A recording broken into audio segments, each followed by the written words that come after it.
Армысыздар, ардақты ағайын. Бүгін сіздермен ипотекалық дәрігер Рүстем. Менің каналыма міндетті түрде жазылуды ұмытпаңыздар. Бүгін сіздерге негізгі основной екі сұрақтарыңызға жауап беретін боламын. Көптеген оқырмандар мынандай сұрақ қойып жатады.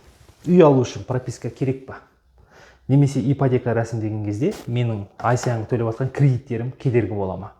Дәл осы сұрақты мыңдаған оқырмандарым күнделікті жазады. Осы екі сұраққа тоқталатын боламын. Дәл осы видеоны ұнаса соңына дейін көріңіздер, лайктарыңызды аямаңыздар, достарыңызбен бөлісіңіздер. Бірінші сұраққа тоқталайық, құрметті достар, үй алу үшін прописка керек па? Негізгі прописка мемлекеттік бағдарламаларға қатысып жатқан кезде керек болады.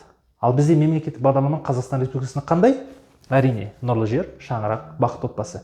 Негізгі основной осы үш бағдарлама мемлекеттік. Енді қараңыздар, бұл жерде де прописканың кішкене маңызы қатты емес. Ең бастысы бұл бағдарламаға қатысу үшін жергілікті мекен жайыңызда үй кезегінде тұруыңыз керек. Яғни үй кезегінде қандай да бір категориямен тұрған азаматтар осы бағдарламаға қатысады. Бірақ нұрлы жер шаңырақ бағдарламасы бойынша Нұр-Сұлтан, Алматы қаласында 2 жыл прописка міндетті түрде болу керек. Яғни тұрақты тіркеу.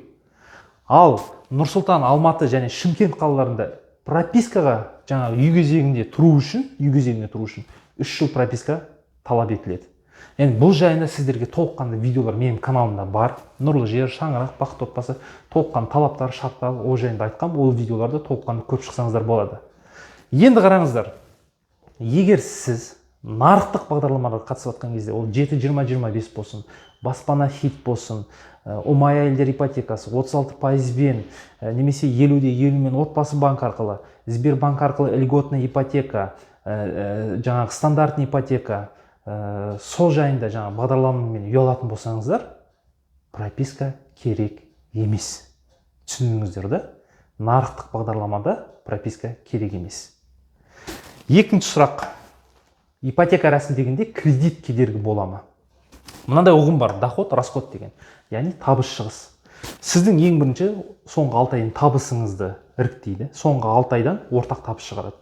Сол табыстан ай сайынғы расходтарыңызды алып тастағанда, ең соңында қалған ақша ипотека төлеуге жетіп тұрса, кредит кедергі емес. Мысал ретінде қарайық, сіз мысалы табысыңыздан расходыңыз Каспий банкте 30 000 теңге кредитіңіз бар дейік, Сбербанкте 40 000 теңге кредитіңіз бар дейік.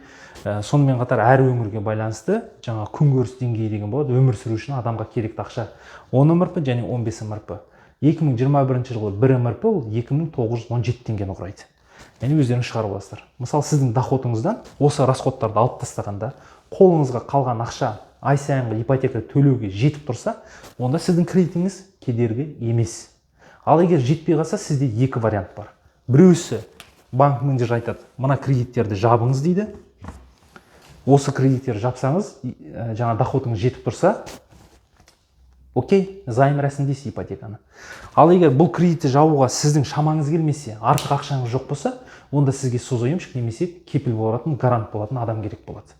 Яғни созойемшік, гарант, олар кімдер, олардың қандай айырмашылықтары бар, ол жайында сіздерге видео түсірген болатын, соны міндетті түрде көрсеңіздер болады. Ал егер ондай адам таппасаңыздар, онда біртіндеп ақырындап мына қарыздарды жабу керек, расходтарды, немесе зарплатаны ұлғайту керек. Міне достар, екі сұраққа барынша толыққанды жауап бердім. Пайдаларыңызға асырыңыздар. Қандай да бір сұрақтар болса комментарийға жазыңыздар. Каналға жазылуды ұмытпаңыздар. Келесі видеода кездескенше қош сау болыңыздар.